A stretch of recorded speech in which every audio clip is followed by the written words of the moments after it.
is, yes. Hello, today we've been doing some miniatures in Glassland. So what we're looking at doing is some glass sessions. We got a small kiln because we've got big ones and stuff, but it's easier to actually transport this than doing the thing. Plus, as you can see with the display, it just looks really cool when the glass heats up, like lava. So what we did was we built a mini kiln shelf.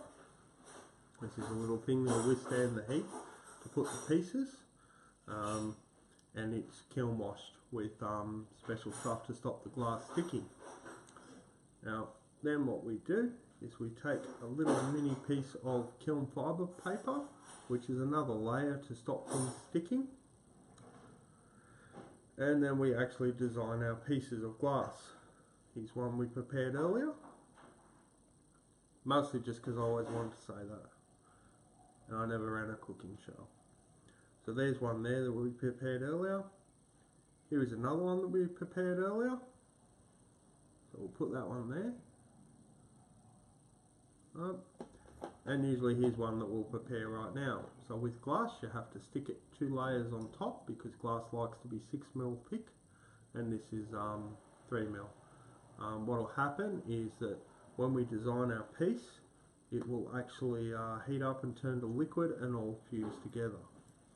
So I'll put that little piece of glass on top of there. We'll just pretend that I cut that earlier and it just wasn't on camera, but that didn't happen. I basically just dropped a few pieces of glass and picked up the pieces. So what I'll do is I'll arrange that there, or maybe I don't like it like that actually. Maybe what I'll do is I'll put that there, and then I'll put this on top just to be different, because that'll give a few edges and it keeps with a little stripy type thing that is happening nowhere else inside my head. Here we go. Oops, that fell off, but don't worry, we'll put that there. Now what we can do, we've got 3 pieces here. We can fit 6 on this, but we're just doing 3 for the sake of the argument. So what we'll do is we'll lift that up, and you can see that we've got little stands in there almost that are created, and then we'll take this little mini shelf and we'll slowly, oh careful, gotta stop it, sometimes that will happen. It's a problem when you use kiln shelves that are not 100%. What usually happens when we do these is we actually glue it all down. When we used to do it on the road, we'd actually glue it down and they wouldn't move, and then we'll send it on its way back to my place and cook it in a bigger kiln. But we're trying to actually get people into seeing the glass and really getting engaged in it, because we just think it's really good for people's mental health. Right, so long way there, we'll slide that in. I'll just put that there. Right. So that actually goes in our little mini kiln, you can see. Little kiln shelf slid in there. Right. We'll just double check that that last piece stuck, because that's a bit tricky. I wouldn't do this while it's on, but since it's not on, I can do anything I want. So then we'll shut this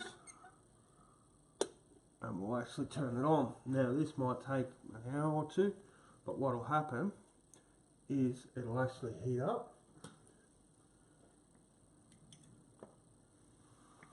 and then what will happen is we'll probably pause the camera and come back to it and show you at different intervals where it's heating up and melting and getting hot, just so you can get a feel for what we're actually going to be doing. And that's pretty much the gist of it, so we'll come back to it when it's warmed up a bit.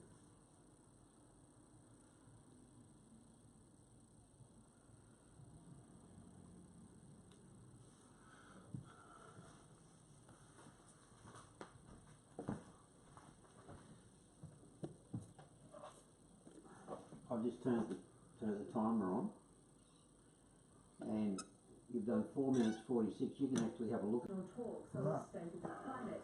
The forecast is bleak. Extended outlook from January to March also shows that high temperatures are likely to persist. That's so pretty. what I'm going to do is, that's going to be there.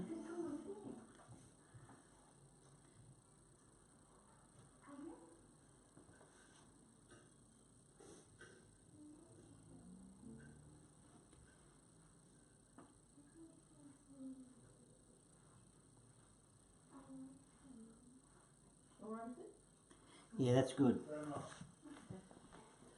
Okay, you can do your stuff now. Okie dokes. So now that we've fired this, what we'll do, we should be able to lift it up. There's always a fair little thermal shock, but we've had it going long enough.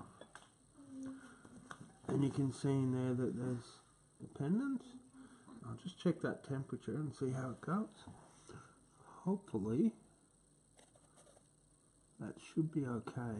It doesn't appear to be too hot, but thankfully I've got a heap of fingers, so if I burn one, I can always get some more, even get them reattached. But you can see, well, they're still very hot. So those pendants are still very hot. They'll need a bit to cool down, but that's why we have the kiln shop. So we'll actually take that off and put this over here, and we'll just let these cool down a bit more. Just let me get this now to a wider angle. But we could actually quite literally, I can feel the heat on the pendants from the bottom of the kiln shaft, so they're still quite hot. But we could quite literally just put another one in there and fire that one at the moment.